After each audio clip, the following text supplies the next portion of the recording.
This is Speak Earth. I'm Case Bradford. Thank you for tuning in to this episode with Tommy Ashman. Tommy is the man. We co-created this episode up in a tree. This is my third episode up in a tree now.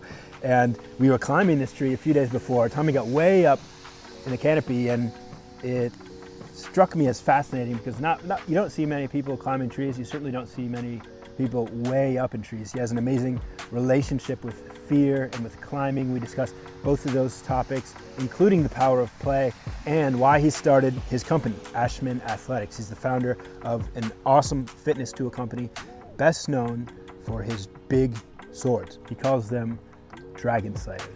And they are gigantic 20-pound swords. They also come in a 10 or a 15-pound option, all amazing for training. Swinging them is great for the grip, the arms, the shoulders, the core. I've swung all three sizes, really enjoy them all. There is a link down below if you'd like to check out everything Ashman Athletics has to offer and a coupon code to save some cash if you want to have anything sent to you.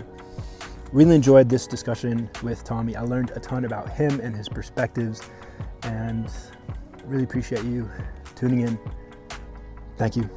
I hope you enjoy this episode with Tommy Ashman. How are you? I'm doing wonderful. How are you?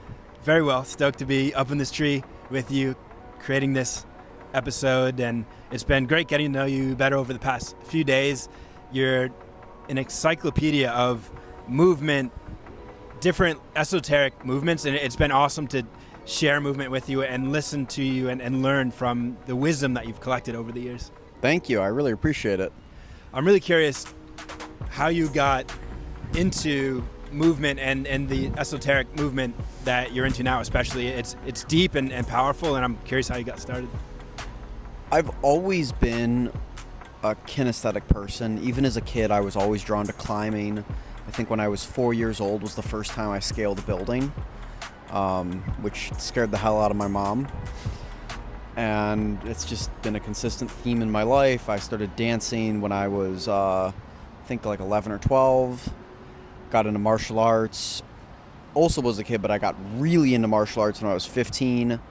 And it's always something I've been obsessed with. And every single time I figure out a new way to move, a new way to train, a new sport that I find I'm interested in, it's like staring at a diamond that is infinitely beautiful, and I just see another facet of it. What was that first diamond that caught your eye? Was it climbing when you were 10 and scaled that building, or was there something before that? Yeah, I think it would be climbing initially. Martial arts and calisthenics are very closely following it. When I first saw Bruce Lee movies and Kung Fu movies as a teenager, I remember never feeling anything like that in my life. I'm just like, wow, someone can move like that. Someone can have so much power and control of just this bubble of space around them with nothing but their own body. That was one of the coolest things to me. Another one would actually be the first time I saw Melbourne shuffling videos when I was, I think, 11 or 12. I saw like those old videos from 2007 with like hardstyle playing and stuff. That was really cool to me too, because just the way people could glide and have that illusion of like how they're floating when they shuffle was really cool to me. And I was a shuffler for 12 years, so yeah.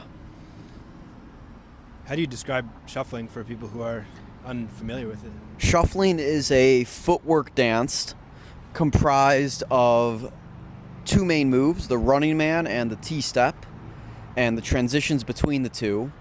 And it started as that and has evolved into this just massive conglomerate of various footworks and dances to all types of EDM that people do. It's really popular at festivals and clubs.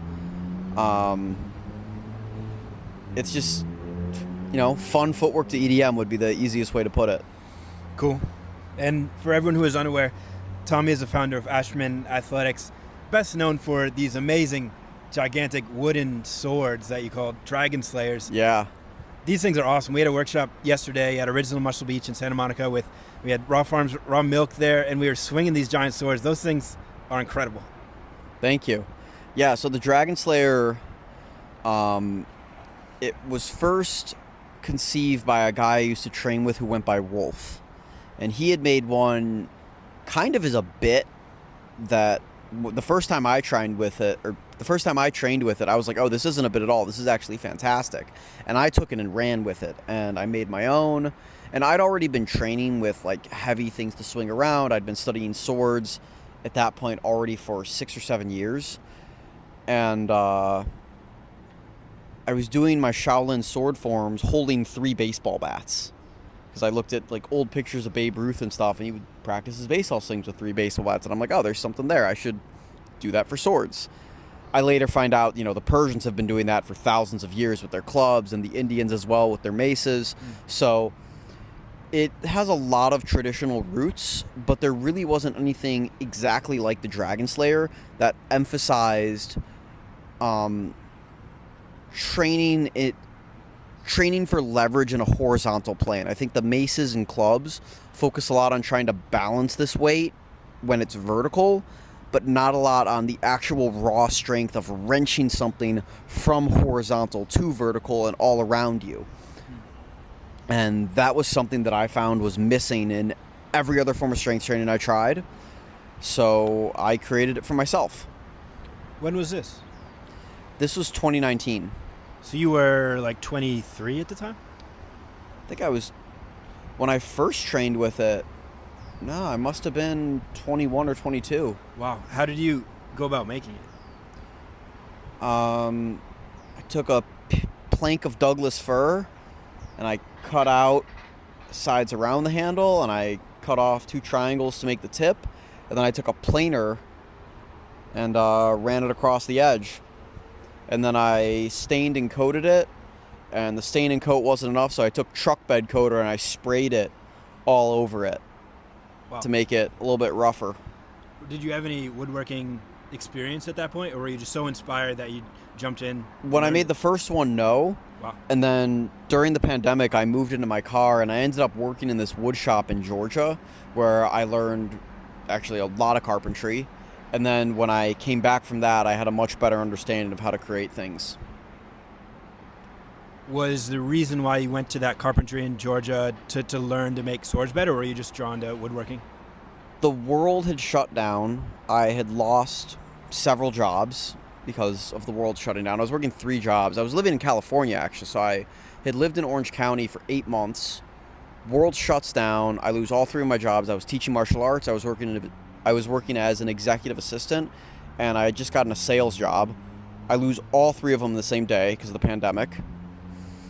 And then I try to stick it out for another month, and then I just drove back home. I had $34 in my bank account when I got home. It was a very humbling experience. Got my old jobs back in Chicago, did that for a few months, was ready to blow my brains out.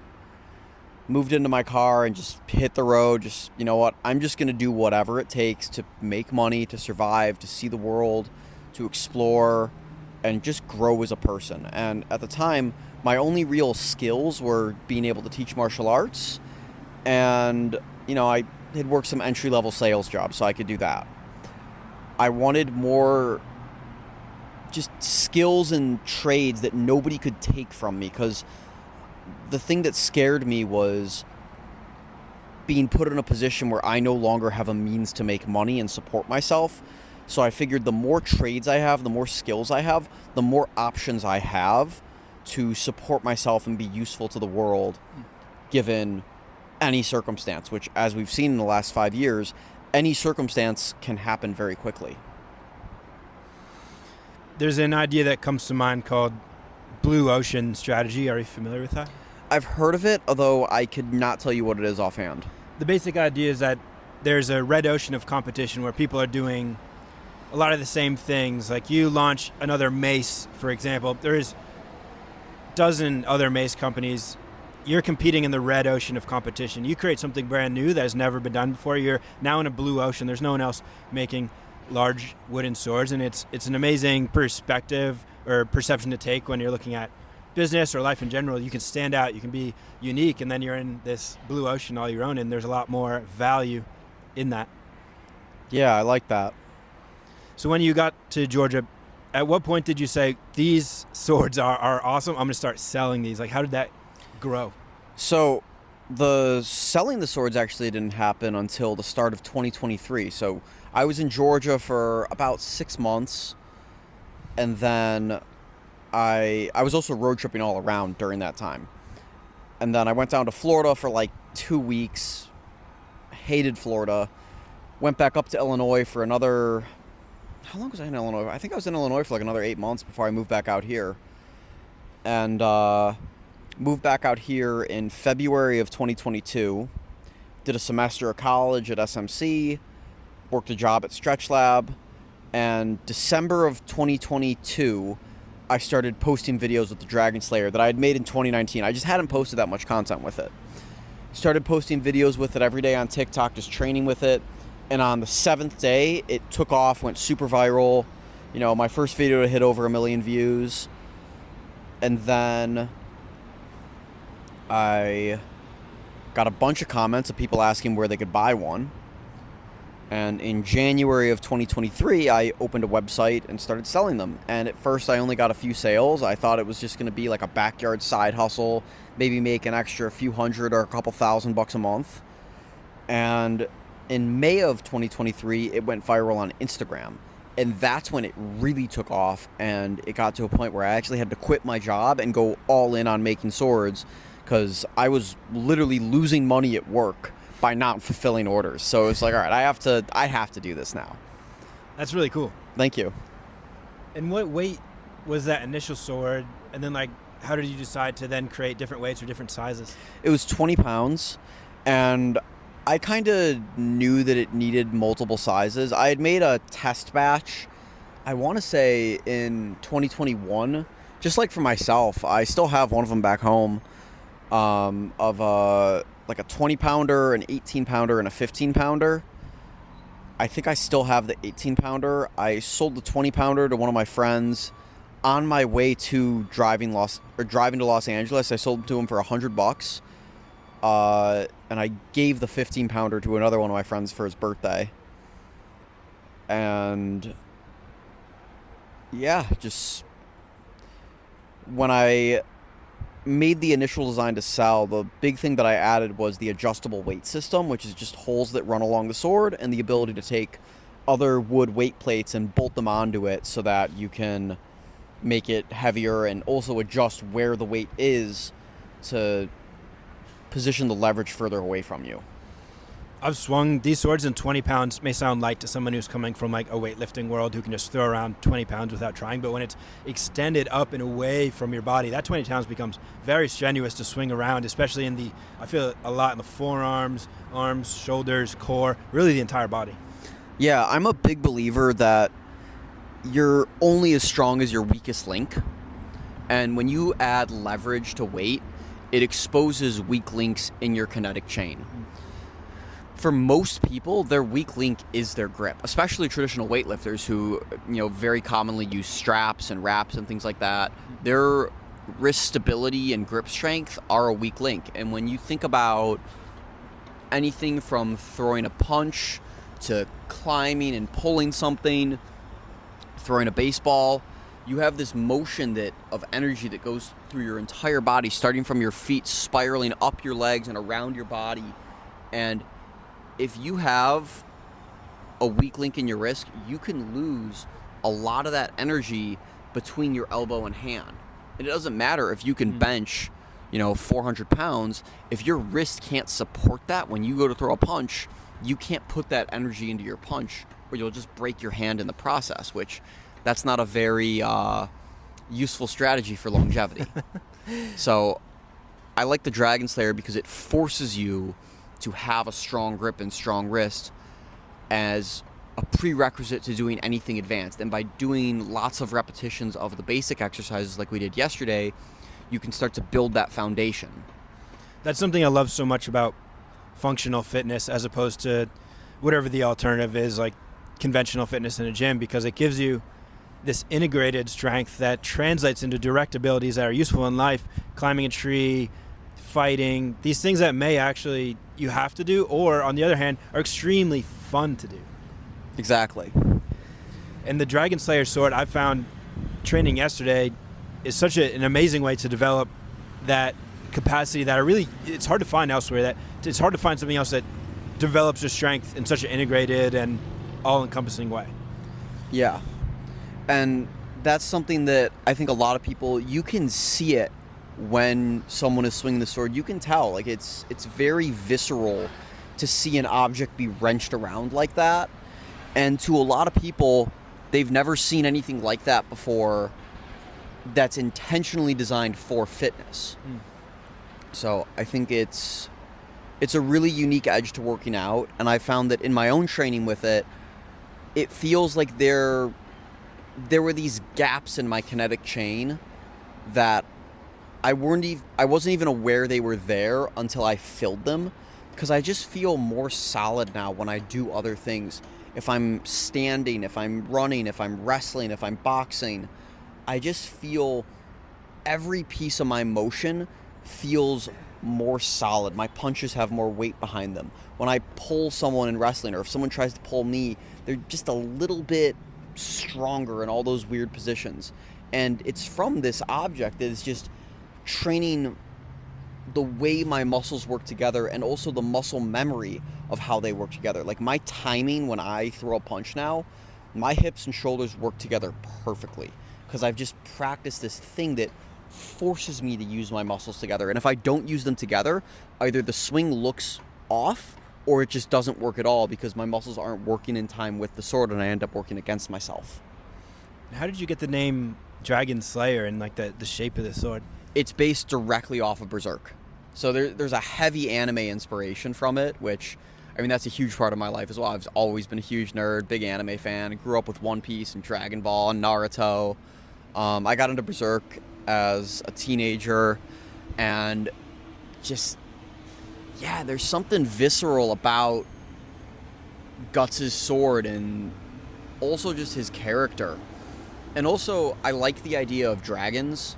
I think that's a very deep spiritual concept of, like, slaying the dragon, because everybody has, like, their own personal dragon or demon that they struggle with. And fitness and working out is one of those things that really forces you to face your demons. You know, you see a lot of people who've never hit the gym before, and the first time they do, it's an emotional experience, because putting full effort into something and committing to something, it exposes you to yourself. And the Dragonslayer does that really well. It's not supposed to be an easy workout. It's supposed to be hard from the moment you pick it up till the moment you're done with it. Even carrying it around is kind of awkward. There's not really a proper handhold on it where it is easy to carry. And that's by design. It's supposed to be difficult. It's supposed to challenge you and make you stop and, like, look at yourself and think, like, fuck, what am I even doing here? And get small and scared, and get to that place, and then get comfortable in that place of discomfort, because that's where growth happens, is when you get to that place of actually really feeling like you're at your limit, like you're staring down that dragon. And the more time you can spend staring down that dragon, the more you realize it's a part of you, and it's a part of you that, you know, the scarier it is, it's usually the more you've been avoiding it. And when you spend time with it, you know, ideally every day, in some way or another, just doing something that's difficult, whether it's training, whether it's doing a cold plunge, whether it's meditating, reading, just something that takes effort and willpower, the better you get at everything else in your life, and the better your life gets. People who do not believe in dragons are often consumed by them. Yeah. I like that a lot, actually. Do you think dragons, they're prevalent in art in every culture? There's Asian dragons, there's European dragons, different shapes and forms, but it's present in all these cultures. Do you think that was a real creature, or was this a metaphor that was existing within the collective subconscious? The question isn't whether it's a real creature or a metaphorical thing. The question is, why did we start calling them dinosaurs 200 years ago? It's a good point. Why do you think that is? I there are a lot of questions about history where there's just these kind of gaps and things that cannot be answered. And unfortunately, the people who made those decisions are long dead. There might be people who still know. There might be knowledge that was passed down amongst, a few, families and groups that have immense amounts of power in the world that make decisions that affect billions of lives. It's very unlikely we will find out in our lifetime. But there's definitely gaps in history, and I think the dragon to dinosaur gap is one of them. Absolutely. And I don't buy it that just all of a sudden we discovered dinosaurs in 1800s. Like, yeah, we were never mining before then. We never saw a velociraptor claw or like a T-Rex skull or something prior to then. And all the thousands and thousands of years of advanced civilization, with all the marble that they built in Rome, with all of the incredible architecture and technology they had access to in ancient China and Europe, there's just no way they never came across anything and thought, holy fuck, that's a dragon. Like, and that's assuming they were all dead. I mean, it gets a little woo-woo-y to think like, oh, maybe they were alive and they walked around the same time as man. I don't know if I buy that, but I think we definitely found fossils prior to when we claim we found dinosaur fossils. And humans did live at the same time as, prehistoric creatures, as, mammoths and stuff like that. Like, during the Ice Age, we know we had humans then. It's only like 12,000 years ago. And I think it's 92% of fossils that are found from the Ice Age are from creatures and animals that are still alive today. So there's a lot of animals that have withstood the test of time much longer than we thought. And I mean, you look at alligators. Alligators are older than dinosaurs. They're still kicking. Yeah. And so yeah, I think there's something to it with the idea that there is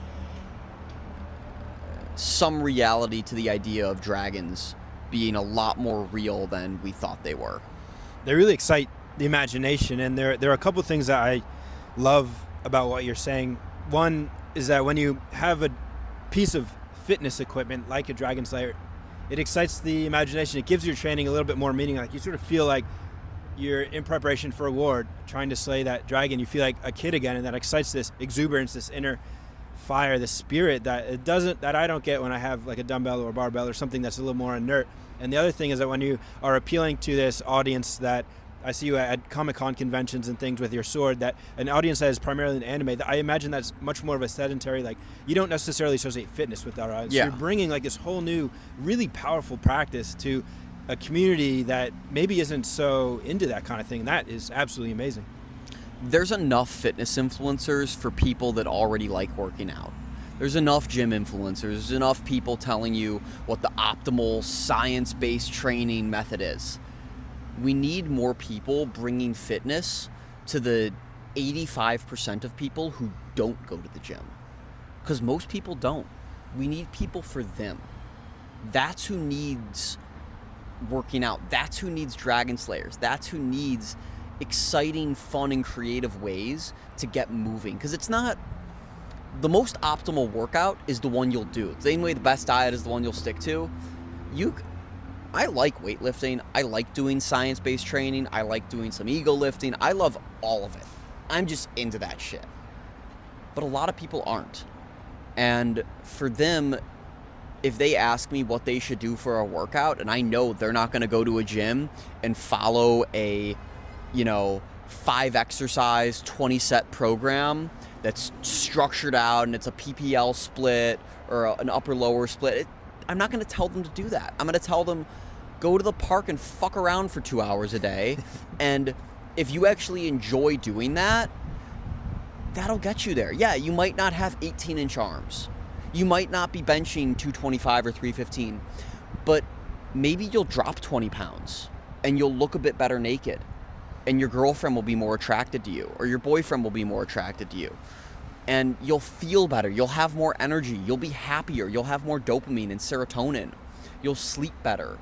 All those things. It's just, you can access all those benefits without the most optimal workout. You know, when you're arguing about like what's the most optimal, you're arguing about things that operate in like the 1 to 5% difference of how effective this fitness program is.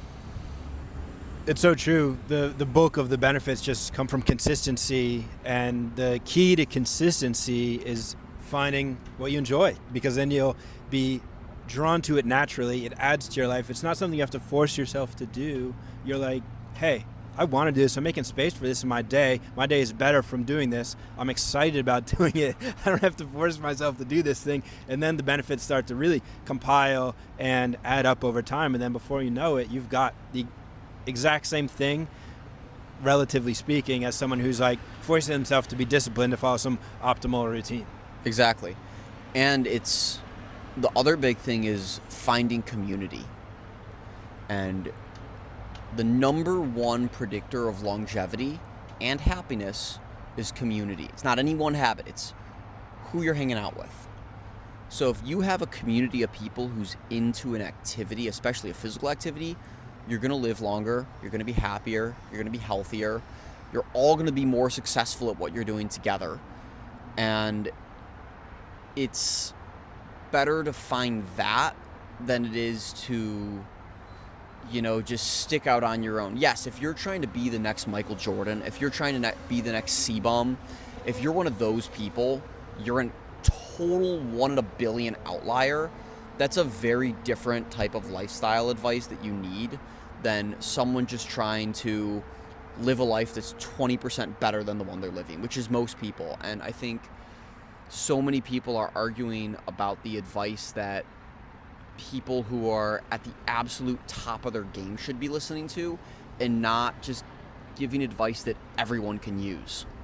I agree 100%, and that it's a big reason why I created movement meetups, so that we could have people connect in nature and in movement here in LA. It's spread to Miami. I'm hoping that you're able to create this in Chicago when you move there. And I have personally experienced a tremendous amount of value from that, and others in the group have as well. You're exactly correct that amount of happiness and quality of life that happens as a result of being in community, especially movement and adding in nature and stacking these variables is just absolutely amazing. And on that note, you've been living in LA for a while, and you're now going to be moving back to Chicago where you grew up, and you're at this cusp of a big life transition and change. And how has that been playing out for you? How do you feel about that?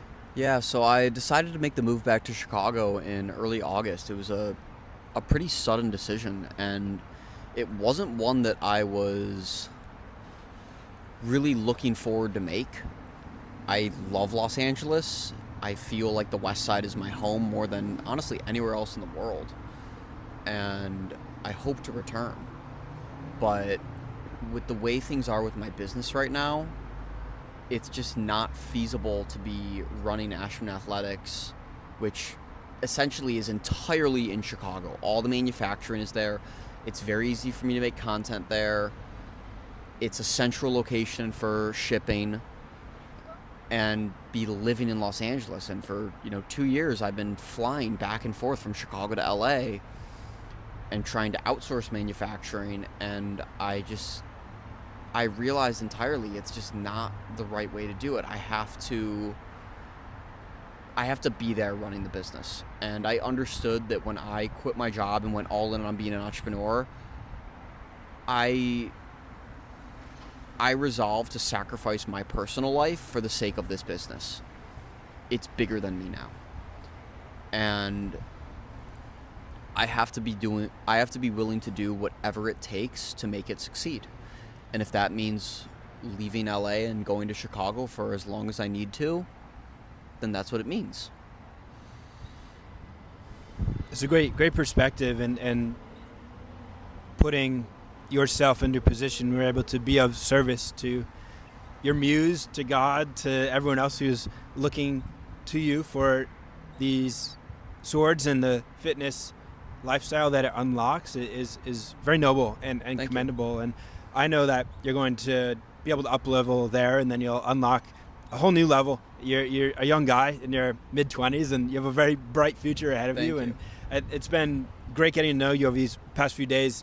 here in Venice. We've been hanging out, we've been training. One of the things that have come to mind during our training is a lot of the parkour, tree climbing, things that not many people are into or know a lot of or are able to share at that point. Tell us a little bit about parkour and what that means to you. So parkour is another one of my favorite expressions of movement, and it's a huge part of what I find so incredible, because the way I learned parkour as a kid was parkour is simply getting from point A to point B as quickly and efficiently as possible. And there's a game I grew up playing called RuneScape. Now it's known as OSRS, or Old School RuneScape. And there's a mechanic in it called your agility level. And, you can level it up from 1 all the way to 99. And throughout the map of RuneScape, there's all these various shortcuts and places where, rather than having to walk around a fence, you could hop over it. Say if your agility level is 14, you can hop over this fence or climb under this tunnel. And that saves you a bit of time. And I think a lot of people aren't aware that that's based off of reality. You can just, if you trust your body to take you places, you can go anywhere. I think the agility level to climb this tree is it's probably 25. And I think throughout history, it was very common for people to level up their agility and be able to climb and do these things. And as the world has gotten more comfortable and convenient, people have kind of lost this skill that we evolved over millions and millions of years to be expert climbers. You look at every other primate, they are unbelievable climbers. Gorillas weigh hundreds and hundreds of pounds and they can scale trees like that. Chimpanzees can jump from branch to branch and swing like you haven't seen anything before. And if you look at American Ninja Warrior athletes, those guys are on another level. Even the women are on another level, and women usually don't have as much upper body strength as men. And the women who compete in American Ninja Warrior are like nothing you've ever seen. And I think that, at the top levels of like Ninja Warrior and parkour, we're seeing things that we never saw in history. But I don't think it's by more than maybe 20-30% skill jumps. I think most people, certainly most hunter-gatherers, but even like, warriors in Greece and Rome and Persia and Europe and Native Americans were all capable of a very high level of climbing and parkour and gymnastics that, people today have just forgotten. And I think when, we talk about like learning how to climb, I don't think of it as a skill that we're learning. I think of it as something that we're remembering, which is, there's a difference in that. You learn how to read. Reading isn't something we evolve to do. It's something we learn and teach. Climbing is something that it's so deeply rooted in our DNA that you have to spend your life being sedentary to forget how to do it. But it's something we're naturally inclined to do. It's a great riff, and it makes me think of what we did the other day in Venice, Muscle Beach, where we were shimmying across this wall. And now I find myself looking at walls thinking like, wow, I could shimmy on that, which for those listening, shimmying is where you're like hanging by your hands and then moving laterally hand to hand across a surface. And to bring more life to this story, I think tree climbing is a good example that everyone is familiar. Most people are not climbing trees. Nope. It's incredibly fun, brings a ton of joy. And the second you start this practice of climbing a tree, you have fun doing it. You begin looking at other trees. It expands your horizon. You're saying, wow, I could climb that. Like that tree is giving me the opportunity to have fun in this moment. Instead of just walking around, I can now climb, reconnect to my roots in a very real, powerful way. And it opens up your world where you're seeing everything in a different way. Like that's an opportunity to climb. That's an opportunity to shimmy. There's this concept called parkour vision, which is this idea of seeing the world in all of the actual realities of how you can move within it. And it's a skill I've been developing since I was a kid. When I first started seeing like YouTube parkour videos and just seeing people be so creative in how they could move throughout spaces. And at this point as an adult, when I see buildings and staircases and trees, I see it the way most people see a sidewalk. And I think anybody can learn how to do it. I think it's a skill that people develop, but it's something people aren't commonly taught. But, we designed this world to have so many rules of how people think they should be. Like, we're in this park right now. Everybody's walking on the trails and sidewalk for no reason other than the fact that they're just there. Anybody could walk on the grass if they chose to. Nobody is. But when animals look at the park, they don't register a difference. They just see ground. They run across the trails in any direction they want. The grass and they're just crossing it. It's all made up. And when you realize that everything we see in the world has been made up by other humans who are no different and certainly no better than you or me, you realize it's a lot easier to break out of that frame of mind that they've created for us and really think freely about the world, about your opinions about things, about decisions you want to make, about life strategy. And that framework doesn't just extend to how you move throughout an urban environment. It extends to decisions you make for your career. It extends to lifestyle decisions. It extends to the types of friends you have. It extends to the types of relationships you have. I think most people who are our age grew up in a school system that preached this idea of finish high school, go to college, get a career. And both you and I have walked a very different path than that. And we've had to figure that out for ourselves. But, I'm almost 3 years into being fully self-employed. And, it's step by step. But just like with climbing a tree, you just have to trust that it's going to be there.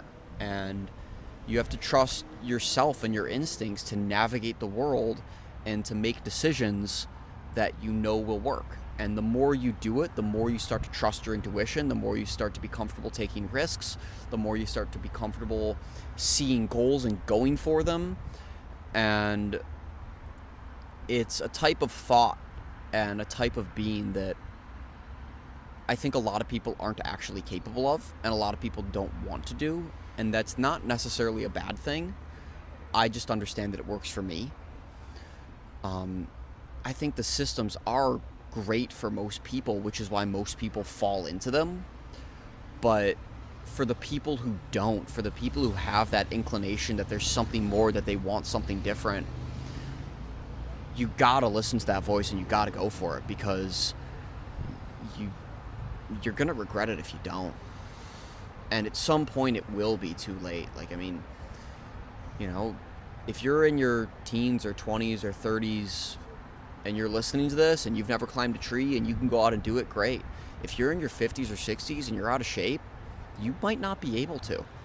That ship might have sailed. And that's a really sad reality, but it also applies to careers and life decisions. I was able to move to LA by myself with $1,500 in my bank account because I was 23 and had nothing else going on. If I was 35 with 2 kids, that would be very different. I wouldn't be able to do that. So, don't hesitate. It's great advice. These opportunities are here for us to take advantage of, and many people are afraid of being seen as weird or different. And something that comes to mind is the practice of grounding, for example, being barefoot on the earth. That used to just be the norm, and there's a tremendous portfolio of health benefits that come from that. And we've got this label for it now, like you're grounding, you're earthing. In reality, you're just being human. And the same can be said for movement across surfaces, up trees, over fences, up walls. And a small way to start with this for people of all ages is just keep your eyes open for low-hanging branches that you can hang on. As you go for your walk around the neighborhood, just look for a branch that you can hang on, brachiate, just hang for as long as you can. That is so beneficial for your grip, for your shoulders. It opens up your posture, and that is such a great way to microdose tree climbing that provides so many benefits. I mean, another great example of being weird and having it work out for you is a few nights ago we went out to a bar, and you didn't drink either, right? None of us drank. Me, Case, and our other friend Alex went out to a bar in Venice called The Brig, which is a great dive bar. Love that place. And Alex pulled up in an open kimono. And Alex is like a tall white dude, super clean cut, wearing this kimono. It was a fantastic sight. And we pulled up and started practicing a parkour move called a crescent step, which is essentially just like this leaping hop where you jump off one leg with a running start and land on the same leg and, twist your body in air to make sure that happens. And it's just a cool way to move through space. And we started practicing this move in the outdoor section of the bar, and it was weird as fuck. And rather than people being weirded out, like 6 other people joined in and started trying to do it. And people started coming up and talking to us about it. And people are so afraid to be weird, but they all want to be. And the reality is, everybody's just LARPing as a functioning, normal adult. Because that's what they think everyone else is doing. And if you're willing to break that barrier and be the first one who's weird, all you need is one more person to do it, and it's not weird anymore. That's your community. And people just start doing it more and more, and all of a sudden you create a movement. I started swinging a sword by myself. I got one other guy to do it with me. Then I got 2, and then 3. All of a sudden I can put up a flyer on Instagram and a dozen people will show up at the beach to swing giant swords around with me. I never would have guessed that would have happened, but it's because I was willing to be weird. It's really awesome, and there's something about it that activates this difficult to describe emotion. It's almost like joy with this sort of innocence and creativity, brings you back into this state we were when we were very young. You see children doing things, just having fun, being free, not caring what anyone thinks about them. And as we grow up, that is really beaten out of a lot of people through the school system, and only a select few are able to maintain that inner spark and to adulthood and then share it with others. There are ways to sort of crack open that onion and like retrieve that spark within and then begin sharing it. It's play. It is play. Being able to play is one of the most important parts of the human experience. We're supposed to play and have fun. In fact, we're supposed to play and have fun most of the time. That's how we evolve. When you look at like the Hadza tribe and the hunter-gatherers, they do their hunt, and as soon as they're done, they're just fucking around all day. And when you can make more time for play in your life, and even if it's not, board games or sports or anything, if you can do things as if it's a game and make yourself enjoy it and do something as if it's play, you put yourself in a better state of mind. There's, I could get all into the neuroscience of play and how there's, these neuroplasticity benefits, and you're rewiring your brain to play. I don't know all the words for that. I'm not a neuroscientist. I've listened to a little bit of Andrew Huberman. What I do know is it just makes your life better. That's all you have to do. One of the best ways to relieve stress and increase quality of life is play, especially physical play out in nature with your friends. It's a deep primal way to relieve stress. So many people are missing that, and as a result, they are full of stress, and then that dysregulates the nervous system and leads to shrunken thinking and a much lower quality of life, that people feel trapped and stuck. Yeah. And play breaks you out of that. When you're playing a board game and it's an intense strategy game or a video game and you're all in it, there's moments where you forget about everything else in your life. Those moments are so important because that's when you're breaking the simulation. When you're climbing a tree and you have to focus entirely on what you're doing, like when I was up in the canopy yesterday, I was up there, I was not thinking about anything other than where my hands are and where my feet are and what I can see around me. I wasn't thinking about the business, I wasn't thinking about drama, I wasn't thinking about, like my own personal traumas and bad memories that I hold on to and things that make me sad. I'm thinking about not dying, not falling to my death, and how beautiful the world looks when I'm that present. Then when I come back down and I see these things again, I've had this just not out of body experience, but out of that storyline experience. So I can come back into it with a fresh perspective. And in terms of solving life problems, that's a really quick fix to be able to look at your shit and be like, okay, I can see all this a little more rationally now. That's a peak experience. That's a flow state. That is what we're on life, what we're here on Earth. A big part of that is to access this, and it's present, it's available, it's accessible to everyone. Yeah. And a lot of people never do, or if they do, the closest thing they're getting to it is, just drinking themselves to it, which that's just not for me. Yes. Yeah, unfortunately many are trapped in that as a way, as the method of accessing the peak experience, drugs and things like that, or paying to go on these like lavish experiences to try and exit the normal, linear thinking day to day, when you could also just climb a tree. Yeah, climb a tree. What are some of the memorable, intense experiences like that, for example, that you've had in your life? Definitely my MMA fights. There's nothing like being in that cage. As soon as that door shuts and you realize you are in there by yourself, that is a feeling I will take with me to the grave.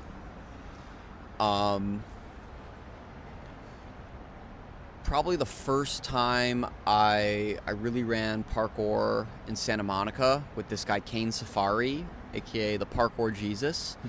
He is someone who is just totally tapped in to his relationship with fear.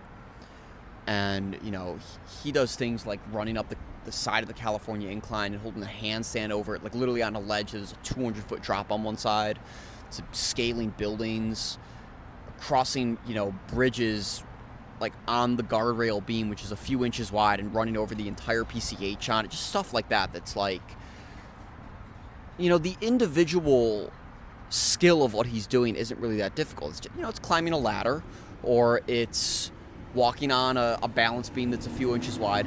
But the risk factor in where he does it is just astronomical. And he does it so well, and he manages his fear so well, that running alongside him, and even though I couldn't do everything he did, doing some of the things he did and getting to that state as well was, damn near spiritual. Spending 76 days in the woods as a teenager. My parents very thankfully sent me to a wilderness therapy program when I was a kid. I struggled with depression really badly, and it was one of the most impactful and helpful experiences of my life. It's what introduced me to meditation. It's what introduced me to the importance of nutrition and hiking and time in nature as not just like a hobby or something, but as a real health practice as important as hygiene. Every sparring session I've ever had that's been like intense and gotten me into a state of flow. Deadlifting 495, my first 5-plate deadlift, that was a moment I forgot about everything. There's a lot. Even holding the Bane cross the other night, I had to go all in on that. That was hard. Yeah, I'll link that video down below so people can see that, and I'll have a bunch of links down there to give a visual reference point to everything that we've mentioned so far. And one important aspect that I'd like to talk about that you mentioned there is fear, because I know you've done many things in your life that we've talked about, a lot more that we haven't, that involve fear as an element, and that's a difficult thing to overcome, yet there's so much value in facing it and overcoming it. How do you perceive fear, and what's your process with dancing with fear? So we evolved to feel fear. It's good that we feel fear. It is a trait that keeps us alive, and there's a reason for it. However, our lives have taken us so out of tune with nature that the way we experience and process emotions is oftentimes not how they were designed to be felt and experienced. So by putting myself in situations where I feel fear properly, like vertigo, like fighting, like those are probably the two big ones. Vertigo and fight are probably the two I experience the most. Vertigo, you mean climbing up high? But the actual experience of climbing up high and then looking and like seeing that and being like, oh shit, I'm 40 feet in the air. I could die if I let go. And then sitting with that and being like, this is how it's supposed to feel. When I'm fighting and I get hit, when I'm doing jiu-jitsu with someone who's bigger and stronger and better than me, and I have to tap out and I'm getting choked, getting to that place and then being calm and going, it's supposed to suck. I am in a bad situation that feels bad. That's correct. I'm calibrating myself to reality. And I mean, and that helps me so much as an entrepreneur as well, when I'm in situations where I'm looking at the numbers for the month and I'm like, oh shit, I don't know how I'm going to make it through tomorrow. When I've been up for hours and hours and hours working and editing or making swords, and I'm so exhausted I can't keep going, I can stop and think like objectively about my situation. The way I feel is appropriate for the situation I'm in. And then I can be patient with myself and I can still be loving to myself and go like, it's okay. This is going to suck. Understand that it's going to suck. Now make a decision from this place of understanding. Do I need to stop and rest? Do I need to take a day? Do I need to take a week? Do I need to push through? Do I not have the choice? If I don't have the choice, what am I going to do once I'm done? Do I need to move across the country back to Chicago to fix this? And I did. So it's being able to do that. And then from there, I can amor fati it. I'm in this situation. I'm already here. I can't change the fact that I'm already here. I have to love it. And I have to understand that if I wasn't supposed to be here, I wouldn't be. And being able to, I call it kind of waking up in the present moment. And I like to do it several times a day, where if I find myself in a situation that I'm like, oh fuck, I shouldn't be here, or I just realize I didn't intend on getting myself in a situation I'm in, I take a second and I reset and I think, life starts over now. I'm dropped off in this moment. Everything before it doesn't exist. I have my wits. I have my experiences that I can tap into and learn from, but I'm here now. What are the things I have? What are the things I lack? Where am I trying to go? Begin. And being able to do that several times a day is something that's really helped me get things done better and quicker and more efficiently and with less stress than any other skill I've worked on. I invite everyone listening to take a moment and do that now. Think of all the things that you've gone through in recent memory that have not been what you would choose, and let it go. Drop that. Enter into the present moment and amor fati, love your fate, and engage with reality ahead in the best possible way. And more than that, forget your identity in the process.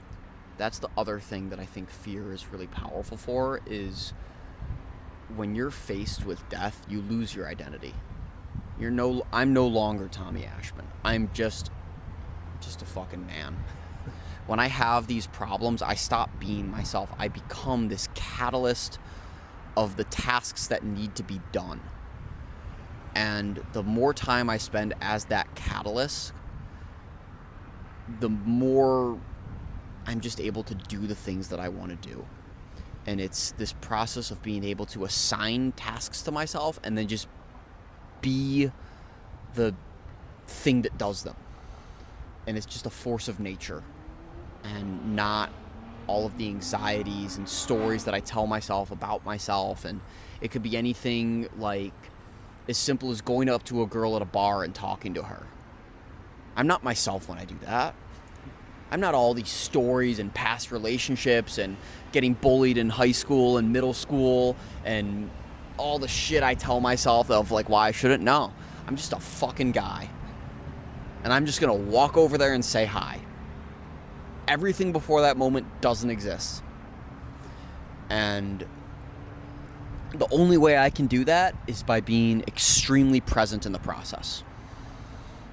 There's so many opportunities like that in life that are the difference between who you are, who you have been, and who you could be. That next level is always outside the comfort zone, always on the other side of fear.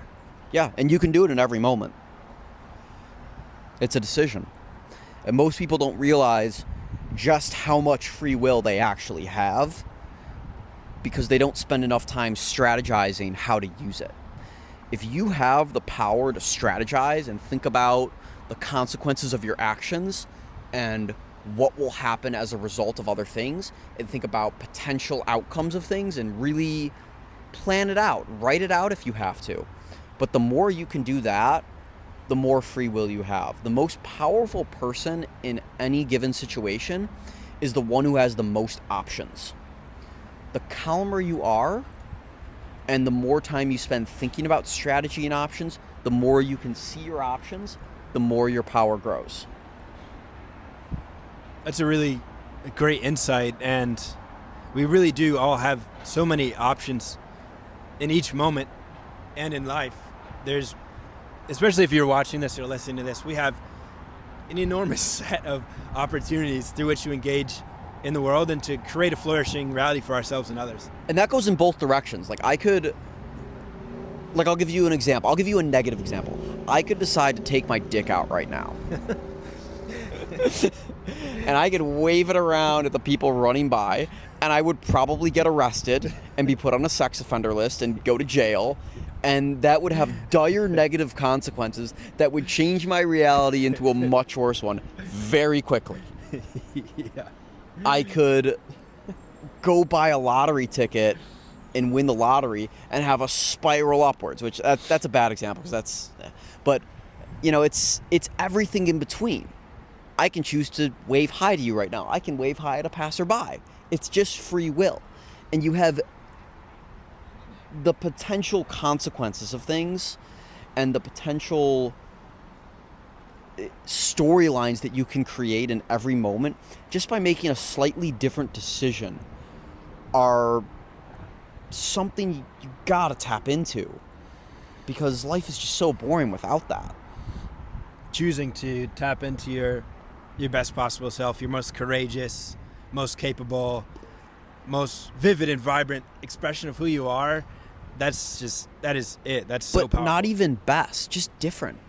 I decided to shave my head today before we did this. Here, I'll show you guys. I've never shaved my head before.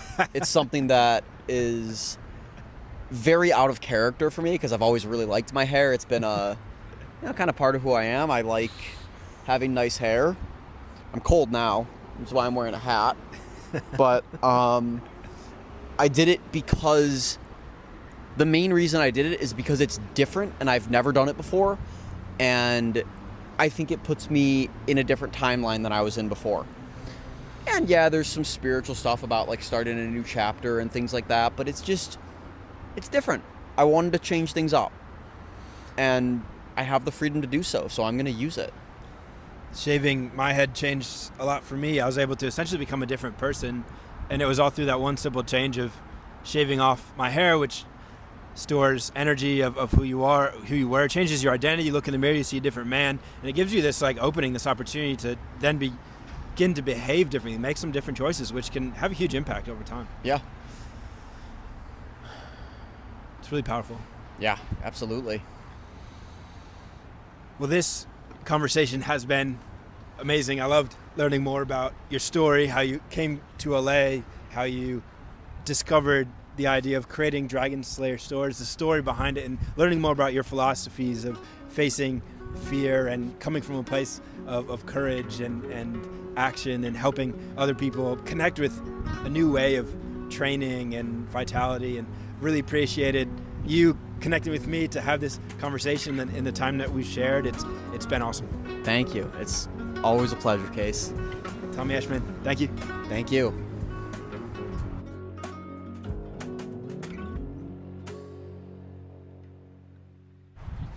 Yeah, bite it. My mouth it.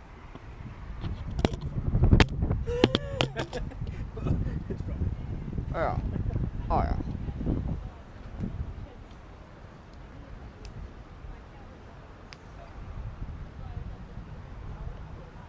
I just think this is a really easy way to get down. You just kind of walk it. Or run it.